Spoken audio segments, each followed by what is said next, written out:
King Nebuchadnezzar to conquer the nation of Israel. They killed many of the people, killed the priests in the temple. They took all of the gold and silver and different items that were used in the temple for worship. They robbed all of the precious things from the palaces and fine houses.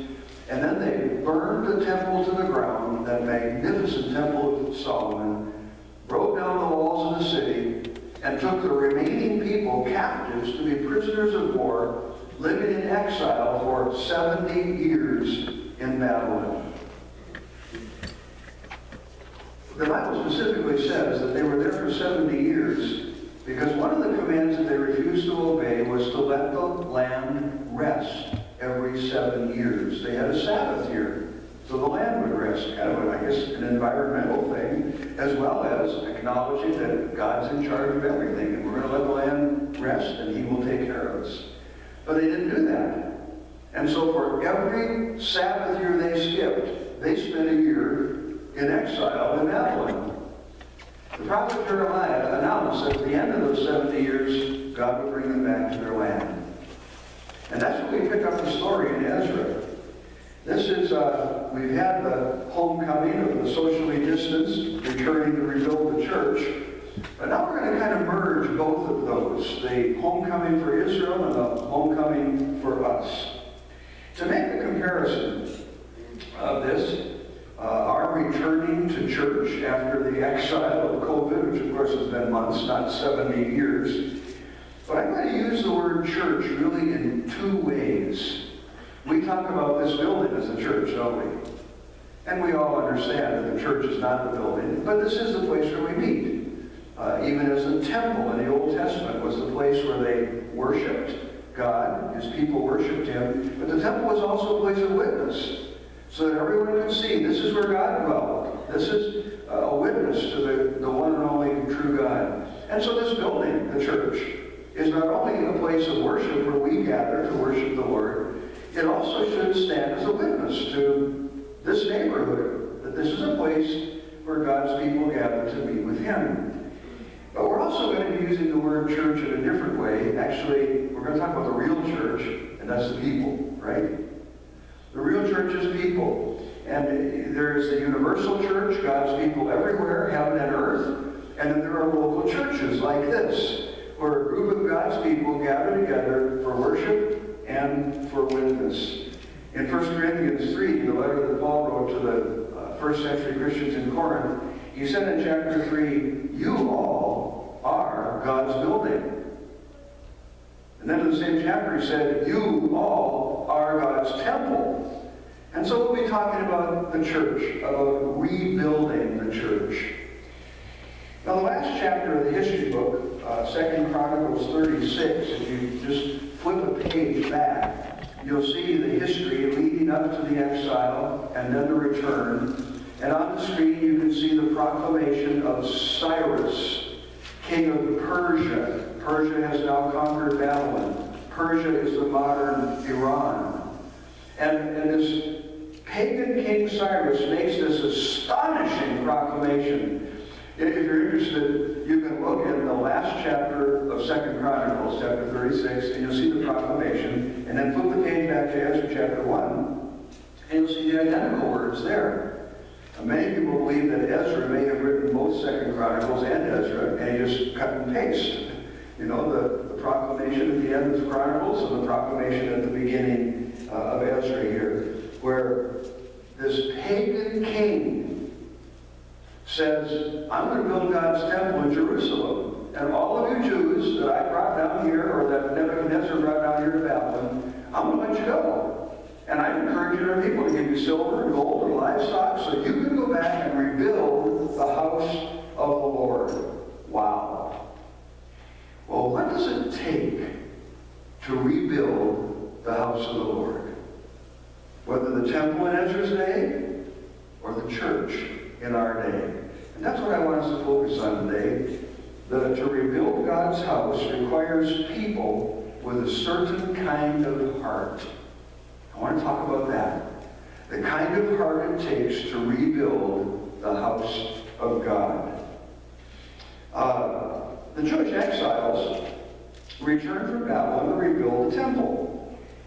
It was a place, as I said, where they gathered to worship and a place of witness to the world. The prophet Jeremiah, in chapter 33, the prophet talks about how God was going to bring them back to Israel to rebuild the temple, that all the nations could see that symbol of God's presence on the earth, worship and witness. And next, they recognized that God was giving them a time of new life. In Ezra chapter 9, it says, God has granted us new life to rebuild the house of our God and to repair its ruins.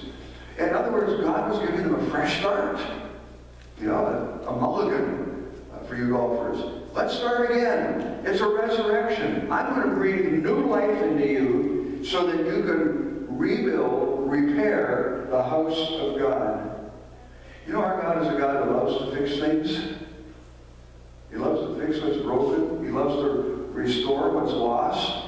He loves to rebuild and repair.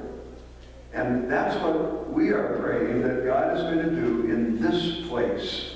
That just like the temple was rebuilt in the book of Ezra, so God is going to rebuild his church in the world. We're especially concerned about right here, aren't we? At Evanston Avenue Baptist Church.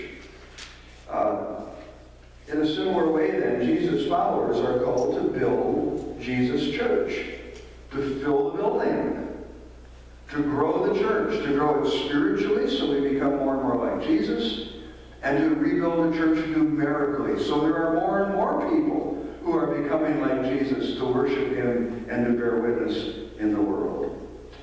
Well, in one of the chapters of the letter that Paul wrote to the Corinthians, he talked about what it should be like when the people of God get together at church. And there he wrote, as you can see on the screen, when you come together, each of you has a hymn or a word of instruction, a revelation, a tongue or interpretation. Everything must be done so that the church may be built up. That passage comes in the middle of 3 chapters where Paul talks about spiritual gifts. The fact that if you're a follower of Jesus, the Holy Spirit has given you abilities that you can use to serve him and to build his church. There's lots of them. The gift of helps, the gift of encouragement, the gift of exhortation, the gift of giving, the gift of teaching, the gift of leadership, and the list goes on. But Paul's point is, to build a church takes everybody. It takes everybody doing their part, and we all have different parts. But it takes everybody doing their part, all participating, so that the church of God, the house of God, can be rebuilt. So what kind of heart does it take to rebuild the house of the Lord? Well, let's begin in Ezra and learn that it takes first a responsive heart. A heart that responds to God. Well, the fascinating thing to me in the book of Ezra is that it talks first of all about the responsive heart of the king, who didn't even know the Lord. Now, it sounds like it in his proclamation when he says, I'm going to build a house of the Lord. But notice his theology is way off. He says the God who lives in Jerusalem. Well, God lives everywhere. Our God does.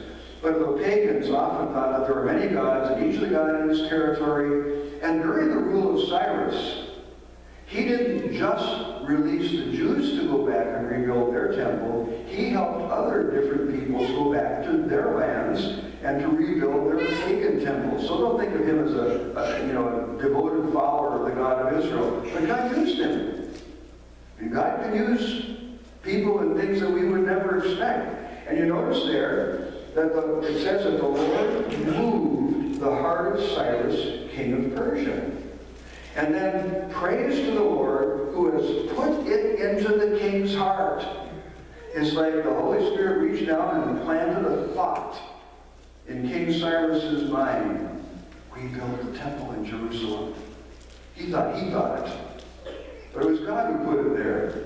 And when he had that thought, God moved his heart. Of course, not the physical, blood-pumping heart, but what we speak of as our inner person.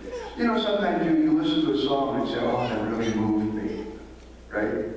Or maybe somebody tells a story and you say, oh, that was such a moving story.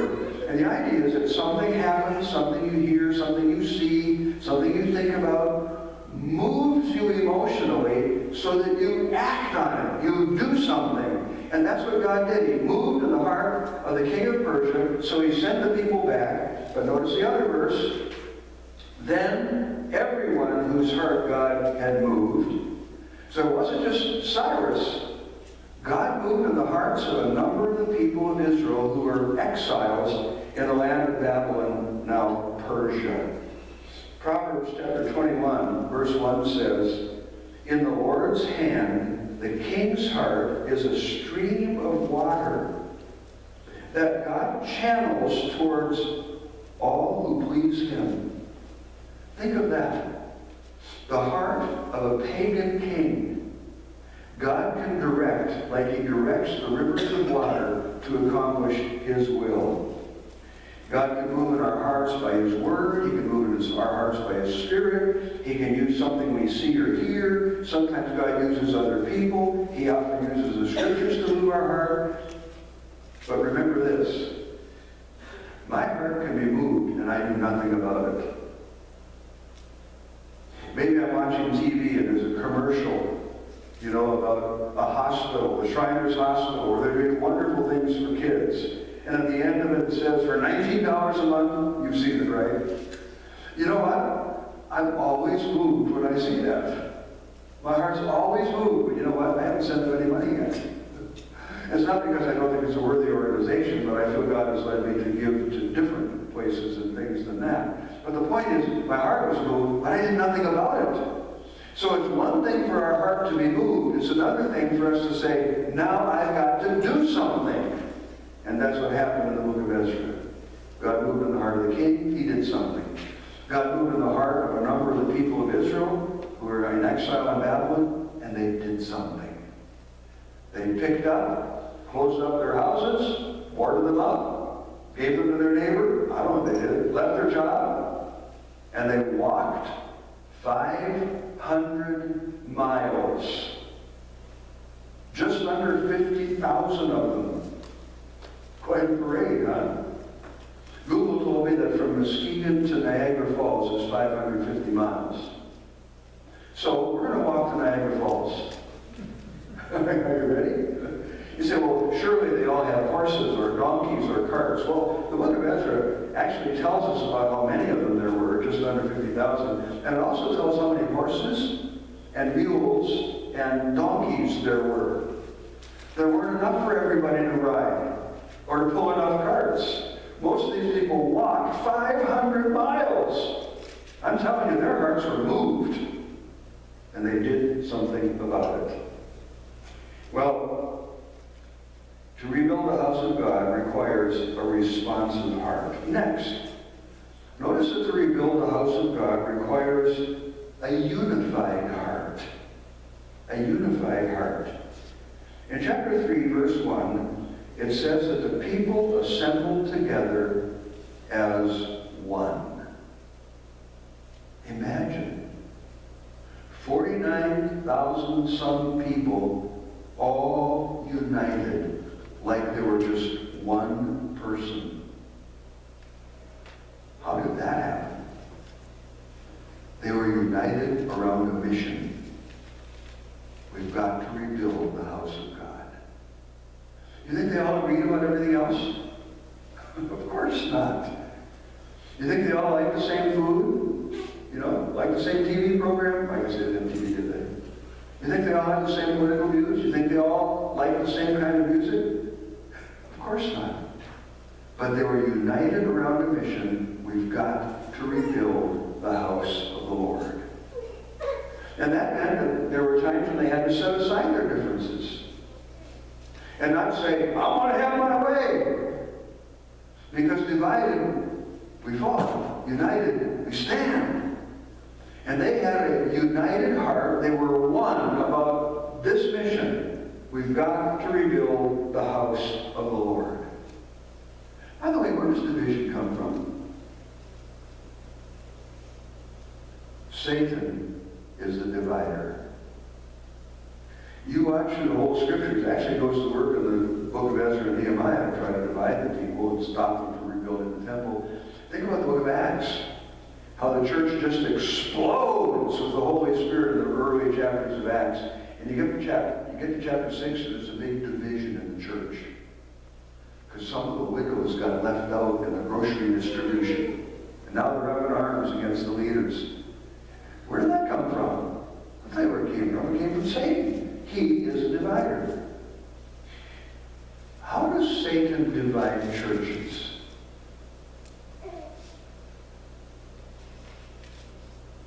Gossip? Personality conflicts? Disagreements? Personal preferences? I want my way? Has this church, which is us here, has this church ever experienced division? Some of you maybe remember when this auditorium was full. Hundreds of people every Sunday. Some divided off this way, and a few divided off that way, and some divided over this way, and some divided that way, and here we are. That's the work of Satan. I'm not saying that person is Satan or anything like that. You know what? Jesus said, a house divided against itself will not stand. So if we're going to rebuild the house of the Lord in Jerusalem, or if we're going to rebuild the house of the Lord here at Evanston Avenue Baptist, guess what we've got to have? United hearts. That doesn't mean we agree about everything. Oh my goodness, I don't even agree with myself sometimes. Well, at least maybe a day later. But they were one about the mission. We've got to rebuild the house of the Lord. So they set aside the differences. Doesn't mean you stop liking vanilla ice cream better than mint chocolate chip. But you don't divide over it.